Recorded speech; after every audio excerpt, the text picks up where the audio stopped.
Back. Chair now recognizes the gentleman from Colorado, Mr. Gardner. Thank you, Mr. Chairman. And Mr. Padalino, to your response, I mean, we're a farm equipment dealership. We sell tractors. We've never once relied on the government to provide our GPS signal. That comes from satellites. That comes from a tower that we ourselves put up. That's a private sector solution. Actually, sir, the GPS satellites are government satellites. Mr. Chairman, I would request unanimous consent to submit for the record this New York Times story describing how EagleNet used its $100 million BTOP award in Colorado to overbuild existing providers, including building a third fiber line to an 11-student elementary school that it says it neither needs nor wanted. Without objection. And I have several other letters that I would ask to be without objection. Thank you. Administrator Strickling. Suspend. I'm sorry. Letters from companies in my district and throughout Colorado, PC Telecom, CCOM, Blanca, one from... Without objection. Thank you, Mr. Chairman. Administrator Strickling, Administrator Padalino, at prior broadband stimulus oversight hearings, the NTIA and the RUS have claimed overbuilding is not occurring. Do you still maintain that position, Mr. Strickling? Sorry. Is overbuilding occurring? Well, it depends on what you mean by overbuilding. But as I said earlier... Just a simple question. Are we overbuilding? Are you laying fiber where existing fiber exists? That's not necessarily overbuilding, as I explained in my previous answer. Fiber exists? I'm sure some of our grantees are doing that. Has EagleNet in Colorado put fiber in the ground where existing fiber exists? Yes, but that doesn't tell you whether or not it's needed or not. Let me tell you a story about a school in my district. I spoke at a graduation in southeastern Colorado several years ago. The graduating class was one. There was one graduating senior. That school that had one graduating senior when I spoke there has 3 fiber connections: CCOM, Fairpoint, and EagleNet. 3 of them to a school that I spoke to that had one graduating senior.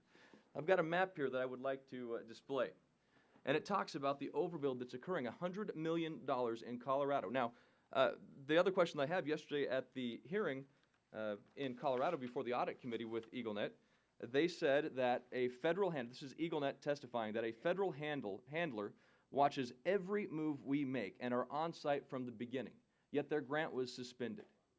If there's a federal handler, and they identified NTIA, watching every move they make, why after several years, after $96 million was committed, why, out of the $100 million, why did NTIA wait so long to suspend the grant? Well, I'm not sure what they mean by a federal handler. We certainly have provided oversight to this project, but in the specific question of the suspension... Why were they suspended? They were suspended because they wanted to take advantage of the economies of using fiber where originally they had proposed using microwave. Now, this is a good change because this means that they'll be able to have greater capacity than they otherwise would have, but by doing so, it changes their environmental approval. Testimony before the state legislature yesterday, they blamed the clay-loving buckwheat in Montrose and the Pagosa Springs blooming plant.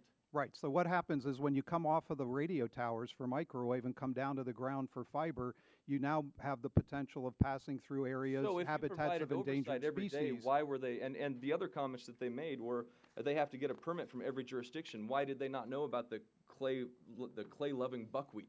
Well, I think it's been discovered as part of the process, but there's 2 separate issues here. One is the permitting that they need to get, whether or not they're a federal grantee, but as a federal grantee, they also have to get an overall environmental assessment. I'll show you a little bit about this.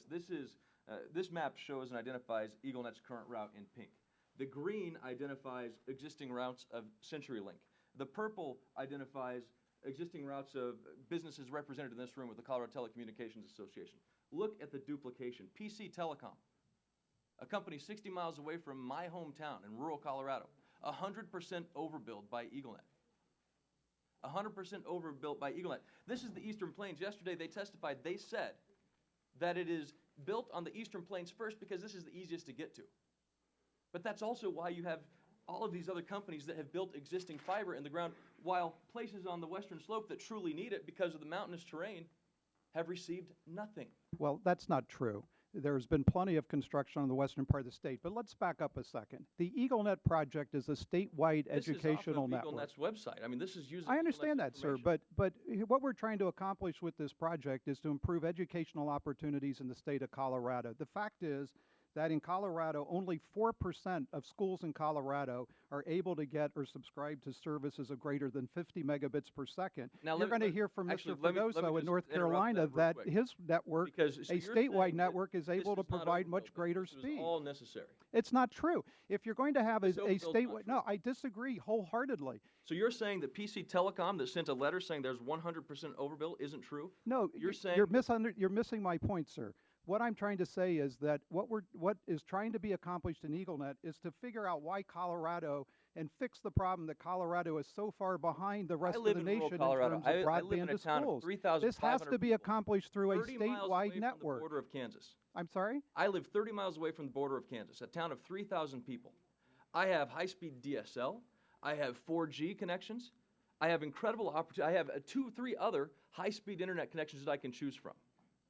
My daughter goes to school at that. I have never once heard them come to me saying, we don't have the internet that's necessary for our kids to learn. And my daughter goes to school there. Now, well, sir, can I put into the record this chart that shows that Colorado is behind states like North Carolina?